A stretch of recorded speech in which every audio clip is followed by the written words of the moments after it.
Hi hello ನಮಸ್ಕಾರ. ನಾನು ನಿಮ್ಮ ಸ್ಪರ್ಶಗೌಡ. ನಾನು ಇವತ್ತು ಹೇಳ್ತಿರೋ ಕತೆ ಒಂಗಿರಣ ಭಾಗ 51. ಶರದಿ, ಇದೇನು ಮಾಡ್ತಿದ್ದೀಯಾ?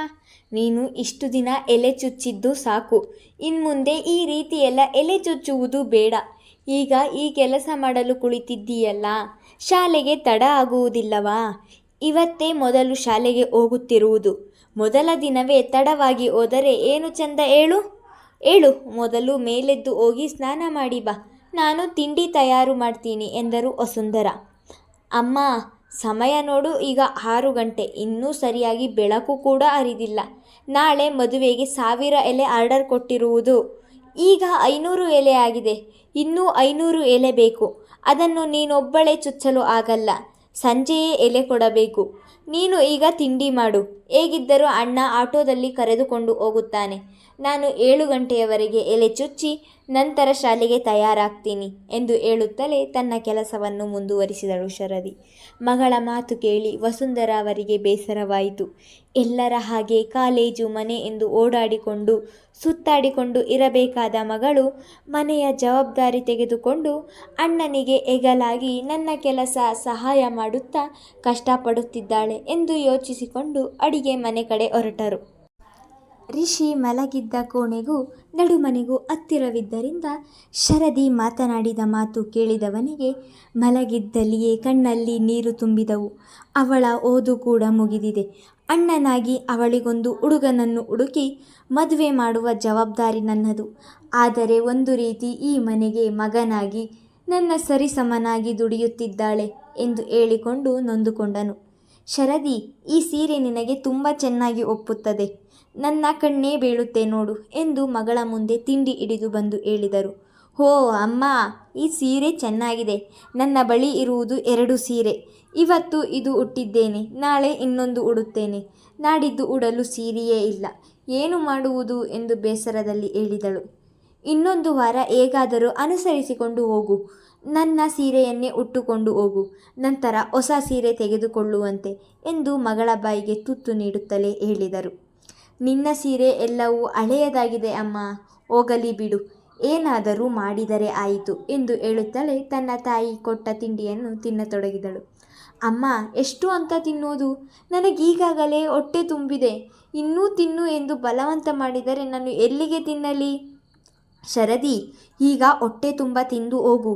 ಇಲ್ಲದಿದ್ದರೆ ಅಲ್ಲಿ ಮಧ್ಯಾಹ್ನ ಎಷ್ಟೊತ್ತಿಗೆ ತಿನ್ನುತ್ತೀಯೋ ಗೊತ್ತಿಲ್ಲ. ಅಲ್ಲದೆ ಚಿಕ್ಕ ಬಾಕ್ಸ್ ತೆಗೆದುಕೊಂಡಿದ್ದೀಯ, ಇನ್ನೊಂದು ಬಾಕ್ಸ್ ಹಾಕೋಣ ಎಂದರೆ ಬೇಡ ಎನ್ನುತ್ತೀಯ. ಇಷ್ಟು ದೊಡ್ಡ ಆಳಿಗೆ ಅಷ್ಟು ಪುಟ್ಟ ಬಾಕ್ಸ್ ಸಾಲುತ್ತಾ ಹೇಳು? ಅಮ್ಮ, ನಾನು ದೊಡ್ಡ ಆಳಾದರೂ ನನ್ನ ಹೊಟ್ಟೆ ಇಷ್ಟೇ ಪುಟ್ಟದಿದೆ, ಅದಕ್ಕೆ ಚಿಕ್ಕ ಬಾಕ್ಸ್ ಸಾಕಾಗುತ್ತದೆ ಎಂದು ನಗುತ್ತಲೇ ಹೇಳಿದಳು. ಶರದಿ, ಅಮ್ಮ ಹೇಳ್ತಿರೋದು ನಿನ್ನ ಹೊಟ್ಟೆ ಒಳಗೆ ತುಂಬ ಚಿಕ್ಕದು, ಅದಕ್ಕೆ ಹೊರಗೆ ಸ್ವಲ್ಪ ಕಟ್ಟಿಕೊಂಡು ಹೋಗು ಎನ್ನುತ್ತಿದ್ದಾರೆ. ಸ್ವಲ್ಪ ಹೆಚ್ಚಿಗೆ ಕಟ್ಟಿಕೋ ಎಂದು ತಂಗಿಯನ್ನು ಛೇಡಿಸಿದನು. ರಿಷಿ, ಅವಳು ಮೊದಲೇ ಸಣ್ಣ ಇದ್ದಾಳೆ. ಬೆಳಗ್ಗೆಯಿಂದ ನಿಂತು ಸಂಜೆಯ ತನಕ ಪಾಠ ಮಾಡುವವರೆಗೆ ಶಕ್ತಿ ಬೇಕಲ್ಲ. ಇವಳು ಚೆನ್ನಾಗಿ ತಿನ್ನಲಿಲ್ಲ ಎಂದರೆ ನಿಶಕ್ತಿಗೆ ಸುಸ್ತಾಗುತ್ತದೆ, ನಿಲ್ಲಲೂ ಆಗುವುದಿಲ್ಲ. ಅದಕ್ಕೆ ಹಾಗೆ ಹೇಳಿದೆ. ನಾನು ಒಳ್ಳೆಯದು ಹೇಳಿದರೆ ನಿಮಗೆಲ್ಲ ತಮಾಷೆ ಅಲ್ವಾ ಎಂದು ಮಕ್ಕಳ ಮುಂದೆ ಹುಸಿಮುನಿಸು ತೋರಿದರು. ಅಮ್ಮ, ನೀನು ಅಂದುಕೊಂಡ ಹಾಗೆ ನನಗೆ ಸುಸ್ತಾಗುವುದಿಲ್ಲ. ಈಗಾಗಲೇ ಹೊಟ್ಟೆ ತುಂಬೋಗಿದೆ. ಇನ್ನು ಮಧ್ಯಾಹ್ನವೂ ಬಾಕ್ಸ್ ತುಂಬಿದ್ದೀಯಾ? ಮಧ್ಯಾಹ್ನ ಹೊಟ್ಟೆ ತುಂಬುವಷ್ಟು ತಿನ್ನುತ್ತೇನೆ, ಏನೂ ಆಗುವುದಿಲ್ಲ, ನೀನು ಚಿಂತೆ ಮಾಡಬೇಡ ಎಂದು ತಾಯಿಗೆ ಹೇಳಿದವಳು, ಅಣ್ಣ, ಸಮಯ ಆಗುತ್ತೆ ಬಹಳ ಎಂದು ಹೇಳಿ ದೇವರಿಗೆ ನಮಸ್ಕರಿಸಿ ಮೊದಲ ದಿನ ಶಿಕ್ಷಕಿಯಾಗಿ ಶಾಲೆಗೆ ಹೊರಟಿದ್ದಳು. ಜ್ಞಾನಜ್ಯೋತಿ ವಿದ್ಯಾಸಂಸ್ಥೆಗೆ ಹೊಸದಾಗಿ ಯಾರೇ ಶಿಕ್ಷಕರು ಬಂದರೂ ಸಹ ಸ್ಪಂದನ ಅವರಿಗೆ ತಿಳಿಯದ ಹಾಗೆ ಆ ಶಿಕ್ಷಕರನ್ನು ಗಮನಿಸಿರುತ್ತಾರೆ. ಆ ಶಿಕ್ಷಕರು ತರಗತಿಗಳಲ್ಲಿ ಇದ್ದಾಗ ಅಲ್ಲಿಯ CCTV ಮುಖಾಂತರ ಅವರನ್ನು ಗಮನಿಸುತ್ತಾರೆ. ನಂತರ ಶಿಕ್ಷಕರು ಏನಾದರೂ ಆವರಣದಲ್ಲಿ ಇದ್ದರೆ ತಮ್ಮ ಪ್ರತ್ಯೇಕ ಕೊಠಡಿಯ ಕಿಟಕಿಯ ಮೂಲಕ ಅವರನ್ನು ಗಮನಿಸುತ್ತಿರುತ್ತಾರೆ. ಇಂದು ಹಾಗೆ ಶರದಿಯನ್ನು ಬೆಳಗಿನಿಂದ ಗಮನಿಸುತ್ತಿದ್ದಾರೆ.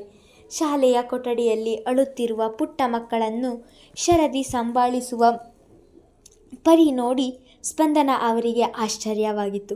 ಮಕ್ಕಳ ಬಳಿ ಮಾತನಾಡುವ ರೀತಿ, ಅವರನ್ನು ಸಮಾಧಾನ ಮಾಡುವುದು, ಗಲಾಟೆ ಮಾಡುವ ಮಕ್ಕಳಿಗೆ ಪಾಠ ಹೇಳಿಕೊಡುವ ತಂತ್ರಗಾರಿಕೆ, ಹೀಗೆ ಶರದಿಯ ಚಲನವಲನಗಳನ್ನು ಗಮನಿಸಿದ ಸ್ಪಂದನ ಅವರಿಗೆ ಅವಳು ಬಹಳವೇ ಹಿಡಿಸಿದಳು.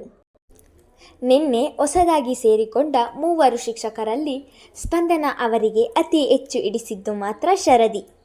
ಹೀಗೆ ಶಾಲೆಯ ಆವರಣದಲ್ಲಿ ಆಟವಾಡುತ್ತಿದ್ದ ಒಂದು ಮಗು ಓಡುವಾಗ ಬಿದ್ದು ಅದರ ಮಂಡಿಗೆ ಗಾಯವಾದಾಗ ಆ ಮಗುವನ್ನು ಒಂದೆಡೆ ಕೂರಿಸಿ ನೀರು ಕುಡಿಸಿ ಮಂಡಿಯಲ್ಲಿ ಬರುತ್ತಿದ್ದ ರಕ್ತವನ್ನು ಒರೆಸಿ ತಕ್ಷಣಕ್ಕೆ ಆಯಿಂಟ್ಮೆಂಟ್ ಹಚ್ಚಿ ಆ ಮಗುವನ್ನು ಸಮಾಧಾನ ಮಾಡುವ ಪರಿ ನಗುಮುಖದಲ್ಲಿಯೇ ಆ ಮಗುವಿಗೆ ಬುದ್ಧಿ ಹೇಳಿದ ಅವಳ ಚತುರತೆ ಸ್ಪಂದನ ಅವರ ಮನದಲ್ಲಿಯೇ ಮೆಚ್ಚುಗೆ ವ್ಯಕ್ತಪಡಿಸಿದರು. ಪಪ್ಪ, ಇವತ್ತು ನಾನು ದೇವಸ್ಥಾನಕ್ಕೆ ಹೋಗಬೇಕು ಎನಿಸುತ್ತಿದೆ, ಹೋಗಿ ಬರಲಾ? ದೇವಸ್ಥಾನಕ್ಕೆ ಹೋಗಲು ನನ್ನ ಪರ್ಮಿಷನ್ ಯಾಕೆ ಮುದ್ದು? ಬಾ, ನಿನ್ನ ಜೊತೆ ನಾನೂ ಬರ್ತೀನಿ ಎಂದರು. ಮಗಳು ಒಬ್ಬಳನ್ನು ಎಲ್ಲಿಯೂ ಕಳಿಸಲು ತಯಾರಿಲ್ಲ ಅವರು. ನಿನ್ನೆ ಮದುವೆಯ ಮಾತುಕತೆ ಆದಾಗಿನಿಂದ ಅವಳು ಮಂಕಾಗಿರುವುದನ್ನು ಗಮನಿಸಿದ್ದಾರೆ. ಆದರೆ ಇನ್ನೆಂದೂ ಮದುವೆ ವಿಚಾರ ಮಾತನಾಡಬಾರದು ಎಂದು ನಿರ್ಧರಿಸಿದ್ದರು. ಇಲ್ಲ ಪಪ್ಪ, ನಾನು ಒಬ್ಬಳೇ ಹೋಗಬೇಕು ಎಂದುಕೊಂಡಿದ್ದೇನೆ. ದೇವಸ್ಥಾನದಲ್ಲಿ ಸ್ವಲ್ಪ ಹೊತ್ತು ಒಬ್ಬಳೇ ಕುಳಿತು ಬರಬೇಕು ಎಂದಳು. ನಿನ್ನೆ ಅವಳು ಬೇಸರದಲ್ಲಿ ಆಡಿದ ಮಾತುಗಳನ್ನು ನೆನೆದವರು ಈಗ ನಾನು ಅವಳನ್ನು ಒಬ್ಬಳೇ ಹೋಗಬೇಡ ಎಂದು ತಡೆದರೆ ಅವಳ ಮನಸ್ಸಿಗೆ ಇನ್ನೂ ನೋವಾಗುತ್ತದೆ ಎಂದು ಯೋಚಿಸಿದವರು, ಆಯಿತು ಮುದ್ದು, ಆದರೆ ನೀನು ಡ್ರೈವರ್ ಜೊತೆ ಕಾರಿನಲ್ಲಿ ಹೋಗಬೇಕು ಎಂದರು.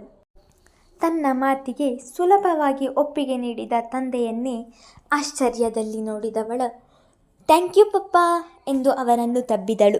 ಅವಳ ತಲೆಯನ್ನು ನೀವುತ್ತಾ ನೆತ್ತಿಗೆ ಚುಂಬಿಸಿದವರು ಹುಷಾರಾಗಿ ಹೋಗಿ ಬಾ ಮುದ್ದು ಎಂದಿದ್ದರು ಮಿಥುನ್ ಅವರು ಹೇಳಿದ ಪ್ರಕಾರ ಆರಾಧ್ಯ ಕಾರಿನಲ್ಲಿಯೇ ಹೋದಳು. ಆದರೆ ಅವಳು ಹೋಗಿದ್ದು ಆಟೋ ನಿಲ್ದಾಣದ ಬರಿ. ರಾಜಣ್ಣ, ನೀವು ಮನೆಗೆ ಹೊರಡಿ, ನಾನು ಆಟೋದಲ್ಲಿಯೇ ದೇವಸ್ಥಾನಕ್ಕೆ ಹೋಗಿ ನನಗೆ ಸ್ವಲ್ಪ ಕೆಲಸ ಇದೆ, ಅದನ್ನು ಮುಗಿಸಿಕೊಂಡು ಮನೆಗೆ ಬರ್ತೀನಿ ಎಂದಳು. ರಾಜಣ್ಣ ಅವರು ಮನೆಯಲ್ಲಿ ತುಂಬ ವರ್ಷಗಳಿಂದ ಕಾರು ಓಡಿಸಿಕೊಂಡಿದ್ದಾರೆ. ರಾಜಣ್ಣ ಕಾರಿನಿಂದ ಇಳಿದವರು, ಬೇಡ ಮೇಡಮ್, ಮಿಥುನ್ ಸರ್ಗೆ ಅಥವಾ ಧನುಷ್ ಸರ್ಗೆ ವಿಷಯ ತಿಳಿದರೆ ನನ್ನ ಕೆಲಸ ಹೋಗುವುದಂತೂ ಖಚಿತ. ದಯವಿಟ್ಟು ಹಠ ಮಾಡದೆ ನಾನೇ ದೇವಸ್ಥಾನಕ್ಕೆ ಕರೆದುಕೊಂಡು ಹೋಗುತ್ತೇನೆ, ಬನ್ನಿ ಎಂದು ವಿನಂತಿಸಿದ ರೀತಿ ಹೇಳಿದನು ರಾಜಣ್ಣ. ರಾಜಣ್ಣ, ಹೆದರಬೇಡಿ, ಹಾಗೆ ಏನೂ ಆಗುವುದಿಲ್ಲ. ನನ್ನ ಮೇಲೆ ನಂಬಿಕೆ ಇದ್ದರೆ ದಯವಿಟ್ಟು ಇವತ್ತು ಒಂದು ದಿನ ನನ್ನನ್ನು ಇಲ್ಲಿಯೇ ಬಿಟ್ಟು ಹೊರಡಿ ಎಂದು ತಾನು ಕೂಡ ವಿನಂತಿಸಿದಳು. ಆರಾಧ್ಯ ಮಾತು ಮತ್ತು ಬೇಸರದಲ್ಲಿದ್ದ ಮುಖವನ್ನು ನೋಡಿದ ರಾಜಣ್ಣನಿಗೆ ಮತ್ತೆ ಬಲವಂತ ಮಾಡಲು ಮನಸ್ಸಾಗದೆ, ಸರಿ ಮೇಡಮ್, ನಾನು ಹೋಗ್ತೀನಿ, ಆದರೆ ನೀವು ಸುರಕ್ಷಿತವಾಗಿ ಮನೆಗೆ ಬರಬೇಕು, ಇವತ್ತೇ ಕೊನೆಯಾಗಬೇಕು. ಇನ್ನೊಂದು ನಾನು ಈ ರೀತಿ ದಾರಿ ಮಧ್ಯ ಕಾರು ನಿಲ್ಲಿಸುವುದಿಲ್ಲ ಎಂದು ಎಚ್ಚರಿಕೆಯನ್ನು ಸಹ ನೀಡಿ ಅಲ್ಲಿಂದ ರಾಜಣ್ಣ ಹೊರಟಿದ್ದರು. ಹಲೋ ಸರ್, ಆರಾಧ್ಯ ಮೇಡಮ್ ದಾರಿ ಮಧ್ಯದಲ್ಲಿ ಕಾರು ನಿಲ್ಲಿಸಿ ರಾಜಣ್ಣನನ್ನು ವಾಪಸ್ ಕಳಿಸಿ ಅವರೊಬ್ಬರೇ ಆಟೋ ಬಳಿ ಹೋಗುತ್ತಿದ್ದಾರೆ. ಮಗಳು ಒಬ್ಬಳನ್ನೇ ಕಳಿಸಿ ನೆಮ್ಮದಿಯಾಗಿ ಇರುವುದಿಲ್ಲ ಮಿಥುನ್ ಅವರು ಆಗಲೇ ಅವಳ ಹಿಂದೆ ಬಾಡಿಗಾರ್ಡ್ಗಳನ್ನು ಕಳಿಸಿದ್ದರು. ಹೌದಾ, ಸರಿ, ನೀವು ಎಂದಿಗೂ ಅವಳಿಗೆ ಕಾಣಿಸಬಾರದು. ಆಟೋವನ್ನು ಫಾಲೋ ಮಾಡಿ, ಅವಳು ಸುರಕ್ಷಿತವಾಗಿ ಮನೆಗೆ ಬರುವವರೆಗೂ ಅವಳ ಹಿಂದೆಯೇ ಇರಿ ಎಂದು ತಾನು ನೇಮಿಸಿದ ಬಾಡಿಗಾರ್ಡ್ಗಳಿಗೆ ಹೇಳಿ ಕರೆ ತುಂಡರಿಸಿದ್ದರು. ಆಟೋ ಬಳಿ ಹೋದವಳು, ದೇವಸ್ಥಾನಕ್ಕೆ ಬರ್ತೀರಾ ಎಂದು ಕೇಳಿದಳು. ದಿನಪತ್ರಿಕೆ ಓದುತ್ತಿದ್ದವನು ದಿನಪತ್ರಿಕೆಯನ್ನು ಎತ್ತಿಟ್ಟು ಅವಳ ಮುಖವನ್ನು ನೋಡಿ, ಹಾಂ ಮೇಡಮ್ ಬನ್ನಿ ಎಂದನು ರಿಷಿ. ಆದರೆ ಆರಾಧ್ಯ ಮುಖಕ್ಕೆ ಮಾಸ್ಕ್ ಹಾಕಿದ್ದರಿಂದ ಅವಳ ಮುಖ ಸರಿಯಾಗಿ ಕಾಣಲಿಲ್ಲ ಅವನಿಗೆ. ರಿಷಿ ಹೇಳುತ್ತಿದ್ದ ಹಾಗೆ ಆಟೋ ಹತ್ತಿ ಕುಳಿತಿದ್ದಳು. ಆರಾಧ್ಯ ಇಳಿದ ದೇವಸ್ಥಾನಕ್ಕೆ ಬಂದನು. ಆಟೋದಿಂದ ಇಳಿದವಳು, ಅರ್ಧ ಗಂಟೆ ಕಾಯಲು ಆಗುತ್ತದಾ? ನಾನು ಪುನಃ ಇದೇ ಆಟೋದಲ್ಲಿ ಬರ್ತೀನಿ, ಬೇಗಿದ್ದರೆ ನಿಮಗೆ ವೇಟಿಂಗ್ ಚಾರ್ಜ್ ಕೊಡ್ತೀನಿ ಎಂದಳು. ಅವಳ ಮಾತಿಗೆ ಇಲ್ಲ ಎನ್ನಲು ಮನಸ್ಸಾಗದೆ, ಸರಿ ಆಯಿತು, ಕಾಯ್ತೀನಿ ಬನ್ನಿ ಎಂದು ಅಲ್ಲಿಯೇ ನಿಂತನು. ಸರ್, ಮೇಡಮ್ ಆಟೋದಿಂದ ಇಳಿದು ದೇವಸ್ಥಾನದ ಒಳಗೆ ಹೋದರು. ಆಟೋದವನು ಇಲ್ಲಿಯೇ ನಿಂತಿದ್ದಾನೆ ಎಂದು ಮಿಥುನ್ ಅವರಿಗೆ ಎಲ್ಲ ಮಾಹಿತಿಯನ್ನು ನೀಡುತ್ತಿದ್ದರು ಬಾಡಿಗಾರ್ಡ್ಗಳು. ದೇವಸ್ಥಾನದ ಒಳಗೆ ಬಂದು ಮುಖದ ಮೇಲೆ ಹಾಕಿದ್ದ ಮಾಸ್ಕ್ ತೆಗೆದವಳ ಮುಖದಲ್ಲಿ ಮುಗುಳು ನಗೆ ಹಾದು ಹೋಗಿತ್ತು.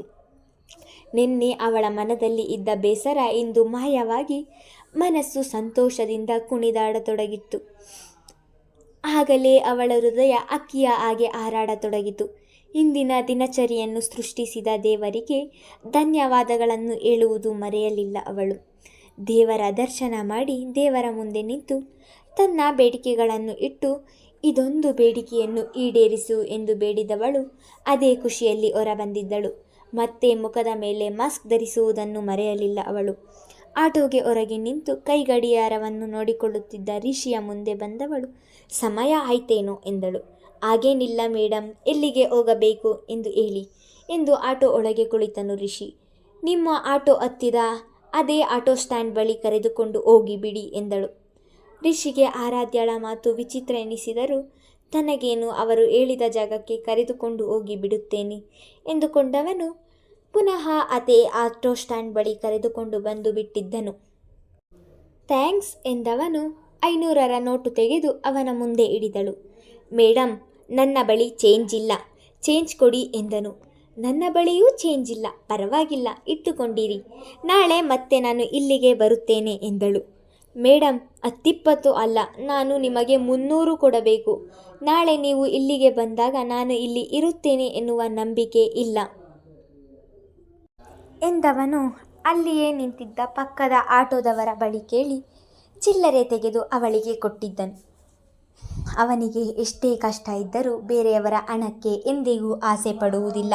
ತಾನು ಕಷ್ಟಪಟ್ಟು ದುಡಿದು ತಿನ್ನುವವನು ಅವನು. ಅವನ ಒಳ್ಳೆಯ ಗುಣವನ್ನು ನೋಡಿದವಳು ಮಾಸ್ಕ್ ಒಳಗೆ ನಕ್ಕು ಅಲ್ಲಿಂದ ಮುಂದೆ ಹೋಗಿ ಇನ್ನೊಂದು ಆಟೋ ಹಿಡಿದು ತನ್ನ ಮನೆಗೆ ಹೋಗಿದ್ದಳು. ಬಾಡಿಗಾರ್ಡ್ಗಳು ಹೇಳಿದ ಪ್ರಕಾರ ಮಗಳ ಇಂದಿನ ನಡೆ ಆಶ್ಚರ್ಯದ ಜೊತೆಗೆ ಗೊಂದಲವನ್ನು ಉಂಟು ಮಾಡಿತು ಮಿಥುನ್ ಅವರಿಗೆ. ಮುಂದುವರೆಯುವುದು.